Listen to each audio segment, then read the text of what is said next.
करता हूँ, नमन करता हूँ। आपके अंदर वो भगत सिंह वाली चिंगारी आग बाकी है, क्योंकि हमारे बाप दादा कोई सांसद विधायक एमएलए नहीं है, लेकिन फिर भी आप एक उस व्यक्ति के लिए आया जो हर आम आदमी के लिए लड़ता है।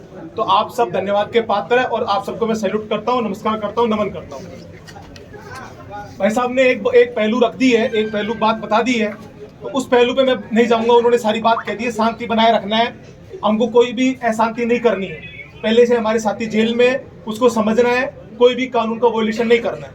मैं दूसरा पहलू रखना चाहता हूँ जो बहुत ही अहम है और आपको समझ में भी आएगा। थोड़ा मैं समय लूंगा। भाई साहब बता रहे हैं अभी एमएलए साहब आ रहे हैं और भी तमाम लोग इकट्ठा हो रहे हैं। अन्य जगह मीटिंग का समय दे दिया गया था तो वो सब इकट्ठा यहाँ होकर के आ रहे हैं। सबसे अहम बात आप समझिए, ये सब सारे घटना का मामला हुआ कैसे? क्योंकि उपचुनाव हुए। उपचुनाव क्यों हुए? क्योंकि वहां के एमएलए साहब ने सीट छोड़ करके एमपी का चुनाव लड़ लिया था। तो आम जनता का काम यही रह गया है क्या वोट देने का ही काम? आप समझिए इस बात को। 2023 में चुनाव लड़ते हैं, फिर 2024 में एमपी का चुनाव लड़ लेते हैं। और इस सारे मामले में वो क्या उभर रहे हैं नरेश मीणा भाई साहब? तो सारे के सारे जो बड़े नेता है ना, वो सब एकजुट हैं। वो उनको बर्बाद करना चाहते हैं। तो एक बात को समझिए, मैं ये चाहता हूं आप सबसे कि आप सब चुनाव आयोग को और हमारे सुप्रीम कोर्ट को लिखिए कि उपचुनाव का खेल बंद करो भाई। अरे आदमी मर जाए तो समझ में आता है, लेकिन ये क्या है, तुम 2023 में तो एमएलए का चुनाव लड़ लिए और 2024 में एमपी का चुनाव लड़ लिए। फिर युवाओं को मौका कब मिलेगा? उनके पास धनबल है, बाहुबल है, बहुत सारा पैसा है, तो चुनाव लड़ लेंगे। अब आम आदमी निर्दलीय लड़ेगा, तुम इस तरह से फंसाने का काम करोगे, इस तरह से तुम उसको रोकने का काम करोगे। मैं भाई साहब इस बात को बताते हैं, मैं एक पार्टी से जुड़ा हुआ आदमी हूँ, लेकिन मैं यहाँ पर सर्व समाज के लोग इकट्ठा है। एक आदमी अलग अलग समाज से आया हुआ है, क्योंकि इस बात को जानते हैं कि नरेश भाई साहब आम आदमी की आवाज को लड़ता है। वहां पर 12 में उस बड़े नेता को ललकारा तो वो दुश्मन बन गया, सारे के सारे दुश्मन बन गए और उनकी चाल पर ये सारी कार्रवाई हुई है। अब उपचुनाव हो गया साहब, चलो ठीक है भाई, उपचुनाव हो गया, तो मेरा आप सबसे निवेदन है कि चुनाव आयोग को लिखना कि उपचुनाव का खेल बंद करो। 2 जगह से कोई चुनाव नहीं लड़ सकता। एमएलए का चुनाव लड़ लिया तो फिर एमपी का चुनाव नहीं लड़ेगा, ये खेल चलता रहेगा। वो चुनाव नहीं लड़ सकता। भाई 5 साल के लिए वोट दे दिया, गुरु 5 साल सेवा करना, तो क्यों एमपी का चुनाव लड़ रहा है? क्यों हमारी जान ले रहा है? हमारा पैसा बर्बाद, समय बर्बाद, बहन चो हमारा ये माफी चाहता हूँ, मेरा गुस्सा आ रहा है, गाली सब निकल रहा है। हमारा ये काम है क्या? जिंदाबाद जिंदाबाद चल रहा है। लोग हमारा इस्तेमाल करते हैं।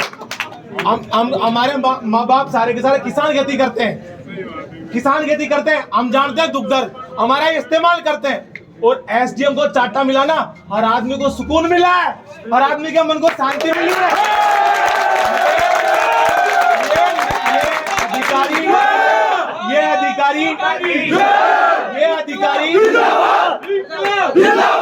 ये अधिकारी कैसे हमको रोजाना इधर से ऑफिस से चक्कर, उस ऑफिस में देना भाई साहब लेटर, उसे ऑफिस में एप्लीकेशन देनी है, तुम यहाँ से चले जाओ, फोन नहीं उठाएंगे, पूछ लीजिए इनको। भ्रष्टाचारी है सबके सब, चोर है, 95% अधिकारी चोर है। चलो ठीक है भाई, उपचुनाव हो गया। अरे हमको क्या तुम्हारे झापड़ देने में स्वाद आ रहा है क्या? पूरा गांव एकजुट है, वोटिंग का बहिष्कार कर रहा है क्या? तो तेरी ऐसी की तीसरी करने के लिए वोट लगाए थे क्या तूने जबरदस्ती करके? वोट क्यों डलवाए? लोकतंत्र के तेरा तो तू है। तो मैं चाहता हूं इस मांग में ये भी ऐड किया जाए, एसडीएम को बर्खास्त करो, उसको गिरफ्तार करो।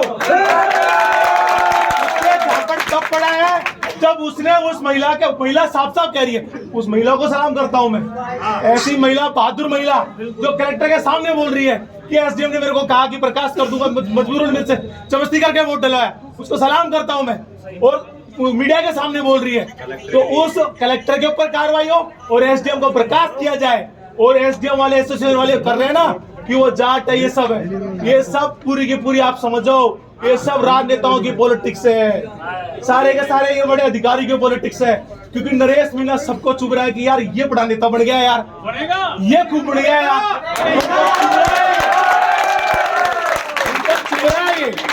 तो मैं आप सबको फिर दोबारा से सलाम करता हूं कि आप यहाँ आए हो, क्योंकि आपको कोई लालच नहीं है। सब अपने पेट्रोल डला करके, अपनी जेब से खर्चा डाल करके अपने समय का भी निवेश कर रहे हैं, अपने रुपए का भी निवेश कर रहे हैं, क्योंकि दिल जुड़ा हुआ है, दिल किसी नेता से पैसा लेकर के नहीं आए। और ध्यान रखना, जैसे नरेश भाई साहब कहते हैं, ये जितने भी धनबल बाहुबल है ना, इन सबकी दुकान आप सबको बंद करनी पड़ेगी। आप सभी बंद करेंगे एक एक मिल करके।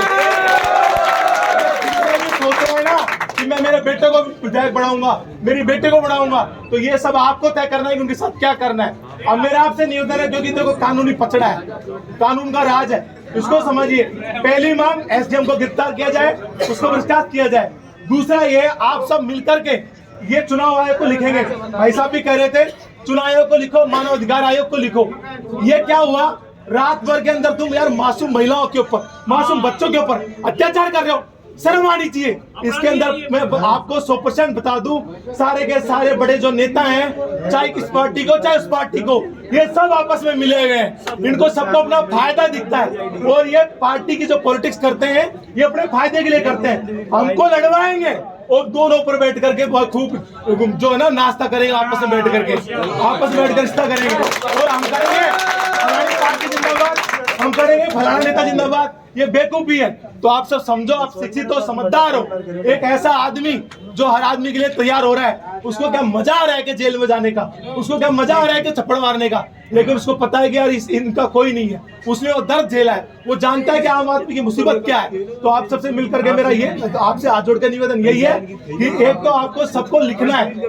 आजकल गूगल करोगे आपको पता लग जाएगा कि मानव अधिकार की ईमेल आईडी क्या है, और भारतीय मुख्य निर्वाचन की वेबसाइट से पता लग जाएगा उनकी ईमेल आईडी क्या है। उन सबको एप्लीकेशन लिखो कि भाई इस प्रकार से जो एसडीएम ने गलत किया, लोकतंत्र की हत्या करी, जबरन करी, तो पहले उसको गिरफ्तार किया जाए और उसके बर्खास्त किया जाए। ये सब आप लिखोगे तभी कार्रवाई होगी। हम चले जाएंगे, ज्ञापन दे रहे हैं, सरकार पे प्रेशर बन रहा है, लेकिन साथ साथ में हमको कानूनी लड़ाई भी लड़नी पड़ेगी। मुझे पता है वकील अपनी तैयारी कर रहे होंगे। दूसरा हमारा ये है, भाई को जो अलग अलग धाराओं में जो गिरफ्तार किया गया है, क्योंकि वो तो पूरा खुन्नस निकालेंगे। अरे वो क्या निकालेंगे, उनके ऊपर तो उनके बाप दादाओं के फोन आ गए, वो तो उनकी मजबूरी है, तो इसलिए बाप दादाओं के फोन आ गए। लेकिन जनता जनार्दन वो है, क्योंकि हमारे टैक्स का पैसा ले रहे हैं, उनका जो पैसा मिला हमारा टैक्स का है, तो जनता जनार्दन तय करती है कि कौन इसमें राजा बनेगा और कौन रंक बनेगा। तो आप सब समझ जाओ, इस बात को समझो कि कौन अपने हक अधिकार के लिए लड़ता है और कौन हमको आपस में लड़वाता है, इस बात को समझिए आप। तो आप सबको एप्लीकेशन लिखनी है निर्वाचन आयोग को और मानव अधिकार आयोग को, और शांति बनाए रखना है। कोई भी शांति व्यवस्था मत करना, क्योंकि हम अगर कोई पुलिस तो इस तैयारी में बैठी है, अगर अंबाई में से कोई गिरफ्तार हो गया, कुछ भी हो गया, तो उसके परिवार को बहुत सारी दिक्कतें आती हैं। हम पहले से उसको झेल रहे हैं। तो आपसे निवेदन यही है, शांति बनाए रखना। और आप सबको मैं पूरा सलाम करता हूँ। आप एक एक व्यक्ति जो मन से यहाँ इकट्ठा हुए हैं, आपके दिल से इकट्ठे हुए हैं, आप सबको सलाम करता हूँ। एक बार नरेश भाई के लिए नारा बुलंद करें, इंकलाब जिंदाबाद, इंकलाब जिंदाबाद, एसडीएम को बर्खास्त करो, बर्खास्त करो, बर्खास्त करो, नरेश भाई को रिहा करो, रिहा करो, रिहा करो, लोक प्रशासन मुर्दाबाद, मुर्दाबाद, मुर्दाबाद, लोक प्रशासन मुर्दाबाद, मुर्दाबाद, मुर्दाबाद। जय हिंद, जय भारत।